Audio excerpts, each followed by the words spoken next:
예고편은 없지만 또 혹시 필규님이 추천하고 싶은 영화들이 혹시 있을까요? 저는 일단 그 뭐 다른 영화들도 일단 차차 얘기하긴 할 텐데 저희 일단 그래도 다음 같은 섹션 안에 있는 마이 퍼스트 퓨너럴 얘기를 좀 해야 되진 않을까요? 네. 네, 그쵸. 이게 사실은 무거울 수 있는 장례식에 대한 이야기인데요. 다큐입니다.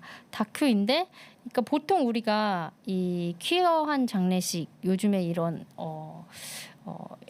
어니 네트워크에서 하고 있는 어떤 사업의 일환이기도 하지만 우리가 장래의 문화들 이런 것들을 어떻게 바꿀 것인가, 특히 퀴어로서 산다는 것은 태어날 때부터 죽을 때까지 내가 있는 모습 그대로 죽지 못하는 이 사회 시스템 안에 있다고 생각하거든요.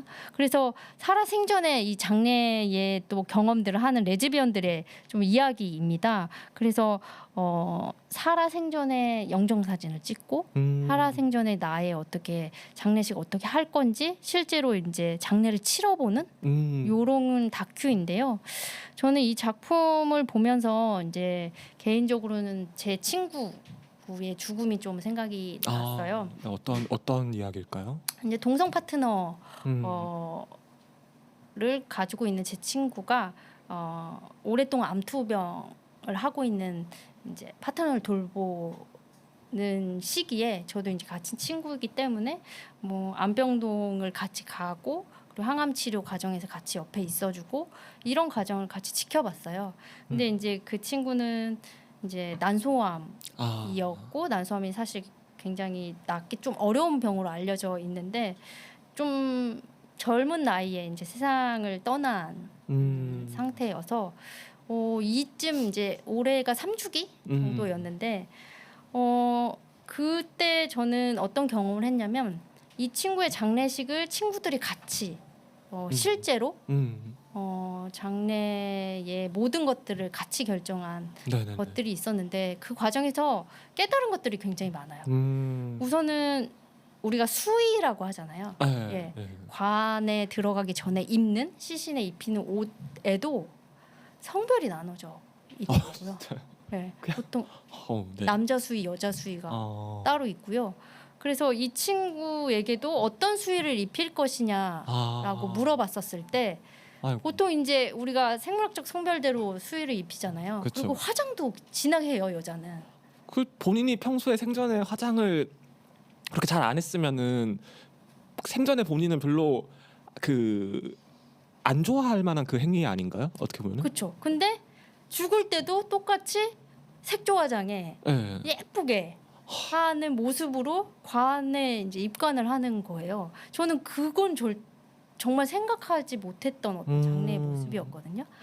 그래서 장례 지도사 분에게 따로 얘기를 했어요. 이 친구는 살아생전에 이렇게 진한 화장이라던가 이런 걸 별로 안 좋아하는 스타일이었다 했더니 그 장례 지도사 분이 너무나 깨어 있으시고 그리고 다행이다.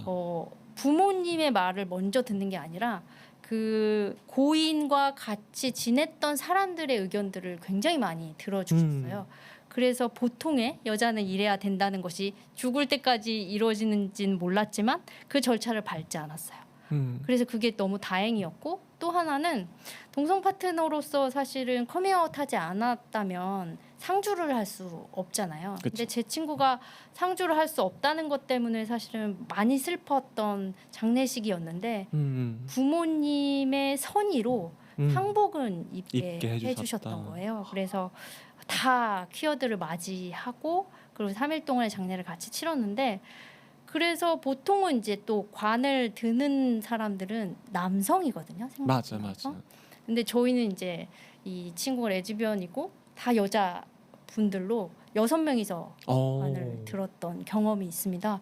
그러면서 이제 장례 지도사분이 이 장례를 쭉 지켜보면서 굉장히 신기하게 저희를 봤던 것 같아요. 왜 그러면 부치 같은 애들 한 3명과 그리고 좀 페미니스트 같은 뭐 3명이 6명이서 관을 드는 모습이 사실 그렇게 보기 쉬운 광경은 아니었으니까. 사실 이 영화에도 나오지만 그 장례 지도사들이 막 자기네들이 만들어 놓은 어떤 성별 이분법적인 성 역할에 따른 규정을 안 지키면은 막 윽박지르기도 하고 그런다고 하더라고요. 맞아요. 그래서 요런 제가 경험했던 이런 것들을 이 영화에 다 담아서 예, 실질적으로 이 여기 주인공들이 생전에 장례식을 치러보는 경험들. 그래서 요것도 꼭 보셨으면 좋겠다. 예, 다큐멘터리이기도 하지만 우리의 미래이지만 우리가 잘 생각하지 않는 미래를 좀 그려볼 수 있는 다큐인 것 같습니다. 저는 딱 두 마디 정도 할 수 있을 것 같은데요. 일단은 이 영화의 주인공이 세 명의 레즈비언 친구들인데 보통 이제 막 그런 생각하잖아요. 아, 난 죽어서 장례식을 해도 내 마음대로 못 하겠네. 뭐 내가 하지 말라는 거 다 하겠지라고 하면 그냥 지나가는 말로 아, 그냥 장례식 내가 먼저 해버릴까, 내 첫 장례식 이렇게 할 수 있는데 이분들은 정말 그걸 해버려요. 그래서 처음 들었던 생각은 아, 역시 레즈비언이 결단력이 있다. 네. 그들은 결단력이 있다. 결단력이 네, 있다. 있다. 네. 한다면 한다. 한다면 한다. 한다면 한다. 저는 안 하거든요. 한다고 해놓고 안 하거든요. 저는 아, 그렇죠. 안 한다고 하다가 하고. 영정사진 찍고 네, 막 장소 빌리고 막 그래서 막 다 주말에 해야 되잖아. 그거 어떻게 나가? 나 못해, 안 해라고 해버리는데 그들은 한다. 네, 일단 첫 번째가 그거였고, 두 번째는 이건 스포일러는 아니에요. 그러니까 장례식 한다고 영화에서 얘기했으니까 장례식 하겠죠?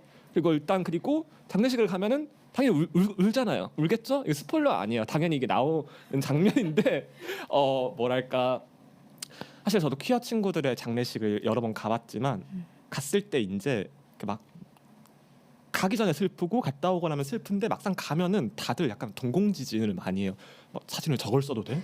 이름을 저렇게 적어놔도 돼? 막 저거 본인이 해달라고 한 거 맞아? 근데 너무 갑작스럽게 그렇게 돼서 유언장이 없었나? 막 이런 생각을 하면서 우는 게 아니라 당황하다가 돌아온 경험이 꽤 있거든요. 근데 이 영화의 마지막 그 장례식 장면에서 친구들이 다 울어요.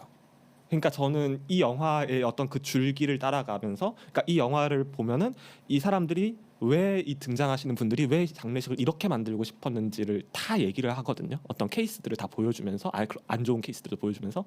근데 이제 하면서 그 장례식을 만들어가는데 퀴어가 울 수 있는 장례식이란 어떤 모습이고 무엇인지가 이 영화에서 보여져요. 하지만 그걸 말하진 않을 거예요. 직접 가서 보셔야 되니까. 그래서 한번 그거를 보는 것이 저는 너무 좋은 경험이지 않을까라는 생각이 또 들기도 합니다. 네, 너무 좋은 포인트를 말씀해 주셨는데 저도 수많은 장례식을 가면서 똑같은 생각이 들거든요. 살아생전에 저 영정사진을 저분은 원했을까? 이런 생각부터 저는 무슨 생각이 드냐면 내가 이렇게 티나는데 가도 될까? 그 생각부터 들어요. 왜 그러냐면 그 고인이 커밍아웃을 했는지 안 했는지도 모르고 내가 가서 뭔가가 망치는 게 아닐까까지 생각이 드니까 너무 많은 생각들을 또 퀴어들은 해야 되고 또 이게 또 종교의 집안이다 보면 이제 또 어디까지 나는 가서 애도할 수 있는 자격이 있는가까지 생각이 들기도 해서 필규님이 말씀해주신 내가 울 수 있는 퀴어들이 편하게 울 수 있는 장례식이라는 멘트가 너무 맞는 것 같아요. 네. 그래서 이거 꼭 보셔라.